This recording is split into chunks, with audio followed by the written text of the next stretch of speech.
बिस्मिल्लाहिर्रहमानिर्रहीम।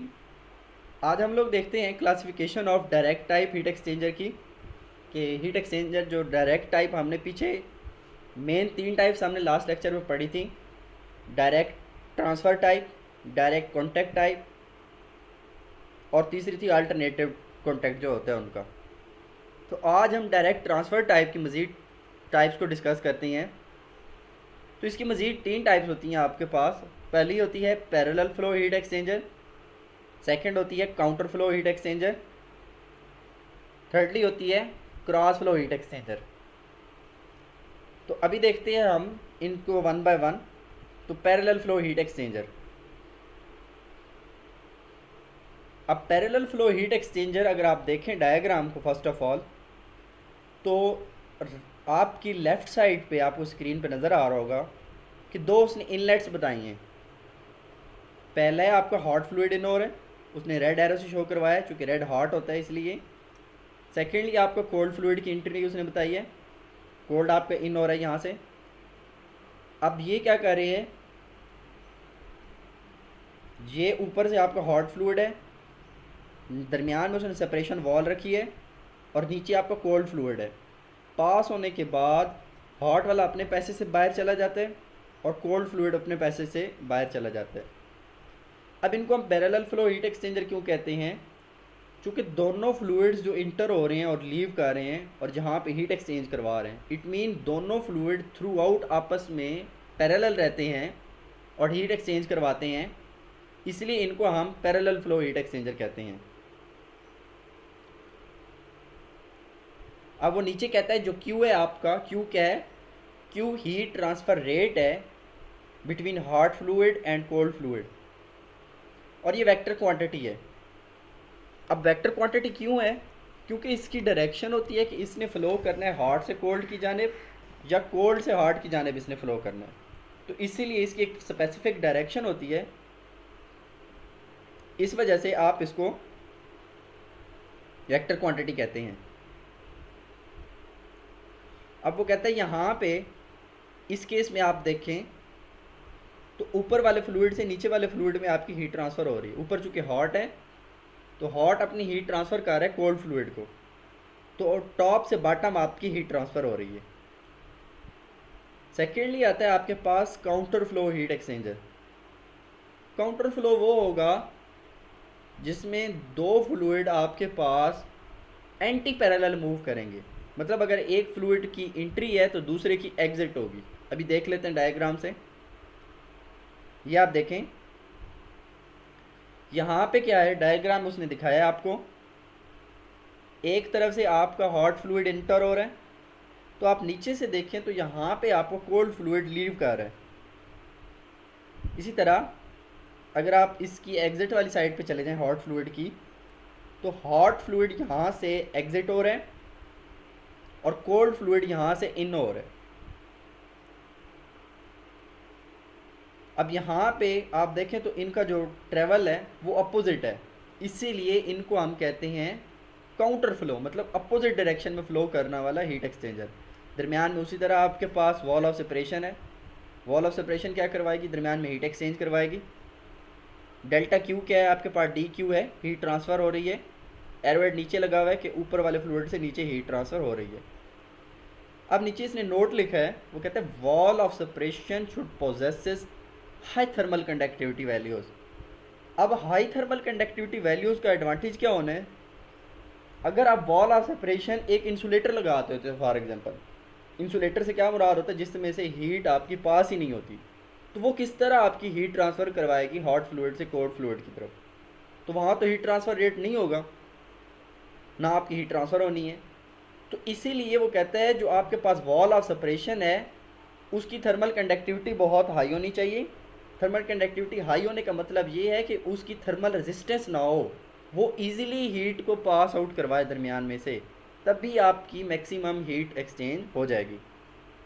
और thermal conductivity को हम लोग के से रिप्रेजेंट करते हैं, कैपिटल के से। अब नीचे आता है आपके पास क्रॉस फ्लो हीट एक्सचेंजर।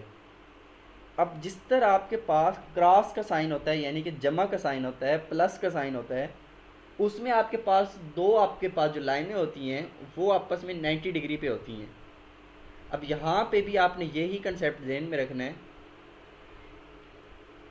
कि आपके जो दो फ्लूइड्स हैं उनका फ्लो जो होगा वो एक दूसरे पे परपेंडिकुलर होगा, 90 डिग्री पे होगा। जैसे कि ऑटोमोबाइल का रेडिएटर है, अब रेडिएटर में से पानी गुजर रहा होता है for example up and down, तो सामने से जो आपकी हवा आती है उस पानी के साथ हीट एक्सचेंजर करने के लिए उसकी वॉल से टकराती है रेडिएटर की, तो वो पैरेलल आ रही होती है। आप देखें तो उसने आपको एक डायरेक्शन दिखाई है, ये डायग्राम में नीचे क्या कहता है, डायग्राम को आप गौर से देखें तो इसमें वो कहता है आपका हॉट फ्लूइड इंटर हो रहा है और ये इसने हॉरिजेंटल डायरेक्शन दिखाई है, और जो आपका कोल्ड फ्लूइड है और इंट्री और एग्जिट है वो उसकी परपेंडिकुलर है हॉट फ्लूइड के। तो यहाँ पे जो आपकी हीट एक्सचेंज होगी दो फ्लूइड्स की वो आपस में 90 डिग्री पे हैं, इसीलिए हम इनको क्या कहते हैं, इसलिए हम इनको कहते हैं कि ये हमारे पास counter sorry cross flow heat exchanger है। अब हम देख लेते हैं फर्स्ट लॉ ऑफ थर्मोडायनामिक को कि किस तरह उसके अकॉर्डिंग हमारे पास हीट ट्रांसफ़र होती है। अब वो कहते हैं heat transfer is a steady flow adiabatic device. अब वो कहते हैं हीट एक्सचेंजर जो है आपके पास वो चूँकि स्टेडी फ्लो पीछे मैंने आपको बताया था एडियाबैटिक डिवाइस है, अब इसमें आपके पास जो हीट एक्सचेंज होगी नीचे उसने इक्वेशन बता दी है। तो फर्स्ट लॉ ऑफ थर्मोडायनामिक क्या कहता है कि जो आप हीट सप्लाई करते हो अगर आप इस W क्या है वर्क है आपका उस तरफ ले जाओ तो ये भी प्लस का हो जाएगा। तो जो आप हीट ट्रांसफ़र करते हैं वो किस किस के बराबर होते हैं, वो बराबर होता है कि आपने आगे कितना उस हीट से वर्क लिया W प्लस आपकी नेट एंथैल्पी चेंज क्या है, एंथैल्पी चेंज से मुराद है कि हीट एक्सचेंज कितनी हुई आपकी ओवरऑल, प्लस आपकी काइनेटिक एनर्जी में कितनी चेंज आई जो फ्लूइड है, प्लस उसकी पोटेंशियल एनर्जी में कितनी चेंज आई। अब चूंकि ये स्टेडी फ्लो है और एडियाबैटिक है तो एडियाबैटिक और स्टेडी फ्लो की वजह से हमारी तीन कंडीशन तो ज़ीरो हो जाएंगी। कौन कौन सी, वर्क, काइनेटिक एनर्जी और पोटेंशियल एनर्जी। सो आपके पास जो डेल्टा एच है हीट एक्सचेंज वो आपके पास ज़ीरो हुई है। अब ज़ीरो से क्या मुराद है, ये देखें तो वो कहते हैं hot fluid plus cold fluid, यानी कि आपके पास जो नेट हीट एक्सचेंज है वो ज़ीरो है। नेट हीट एक्सचेंज से क्या मुराद है कि जितनी हॉट फ्लूइड आपकी हीट को रिलीज़ कर रहा है कोल्ड फ्लूइड उतनी ही आपकी हीट को गेन कर रहा है। तो ये दो आपस में वो जितना लूज़ कर रहा है ये उतना गेन कर रहा है, तो ओवरऑल नेट आपके पास इफेक्ट ज़ीरो हो गया। इसलिए डेल्टा एच ई जो हीट एक्सचेंज है टोटल वो ज़ीरो है।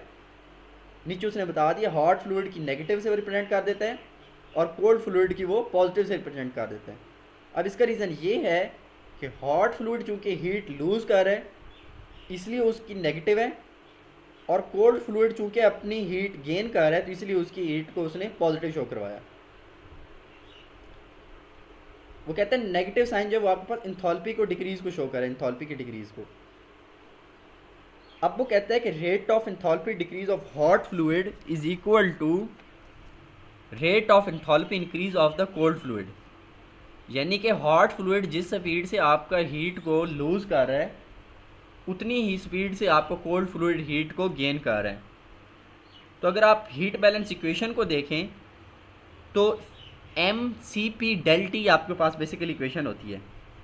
एम क्या है, एम एच है हॉट गैस का हॉट फ्लूइड का मैस, एम सी क्या है कोल्ड फ्लूइड का mass, M P C P H क्या है आपके पास, ये है heat specific heat capacity of hot fluid, C P C है आपके पास specific heat capacity of cold fluid.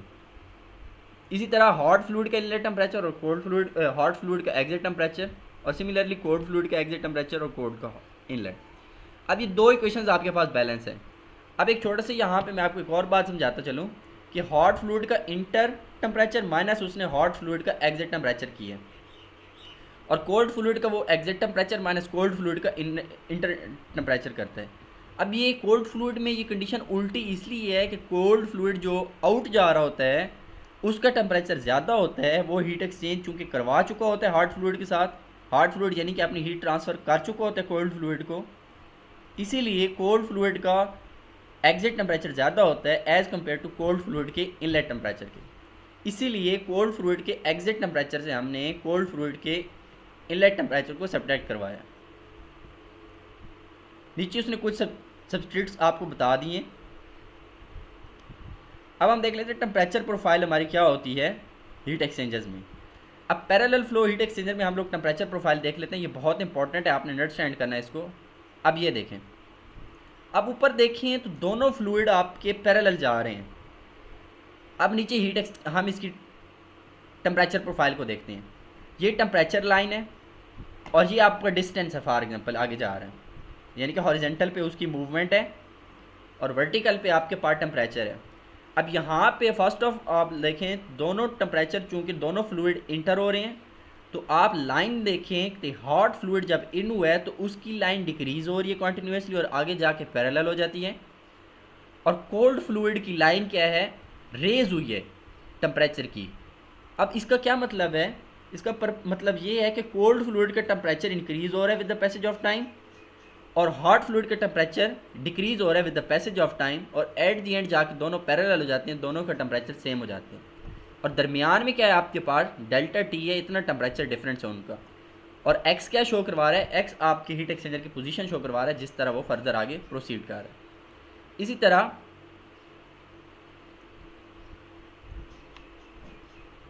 तो ये उनके टेम्परेचर की प्रोफाइल थी आपके पास। अब वो कहता है the differential heat transfer rate, यानी कि डी क्यू जो आपके हीट ट्रांसफ़र रेट हुआ है between cold fluid and the hot fluid,